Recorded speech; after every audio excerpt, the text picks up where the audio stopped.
Bonjour tout le monde. À la demande du président Issa Chiroma Bakari, président élu de la République du Cameroun, j'ai effectué à Rome ce vendredi 26 juin 2026 une importante séance de travail avec les supérieurs du Discaster pour le développement humain de l'État du Vatican.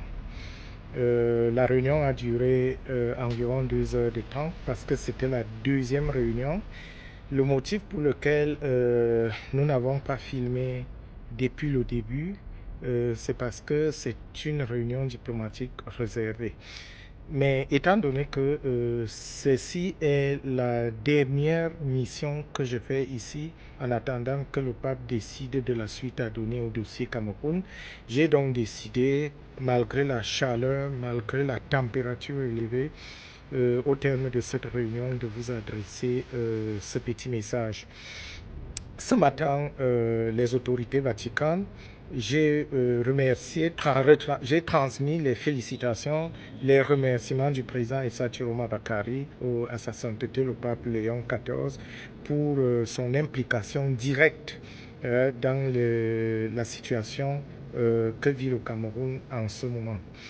En plus, ensuite de cela, j'ai présenté la situation du Cameroun telle qu'elle est aujourd'hui, y compris les plaintes déposées par le président élu et ses avocats à Paris et la situation chaotique que vit le Cameroun aujourd'hui. Nous avons réitéré aux envoyés spéciaux du pape Léon XIV ce que nous avions déjà dit au pape, à savoir que nous étions prêts à le suivre dans la voie du dialogue qu'il a déjà tracé afin que la vérité des urnes soit respectée au Cameroun. Nous avons exigé la libération immédiate de tous les prisonniers d'opinion et surtout des jeunes manifestants de l'élection présidentielle du 12 octobre dernier.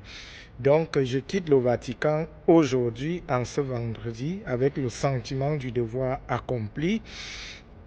Je remercie le président Issa Chiroma Bakari de m'avoir confié cette mission que j'ai menée avec la plus grande loyauté, fidélité et patriotisme.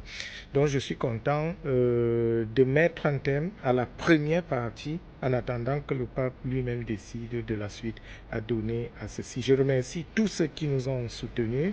Je remercie tous ceux qui nous ont soutenus à faire passer le message, à apaiser la population. Je remercie également ceux qui ont contribué, y compris financièrement, pour que cette mission évolue. Je pense à Marie-Roger Biloa qui avait donné une contribution. Je pense à Madame Odile Yongo, la maman, qui avait donné une contribution également. Je remercie encore une fois le président Issa Chiroma Bakari. Plus fort et plus nombreux, nous allons loin et nous sommes ensemble. Merci beaucoup.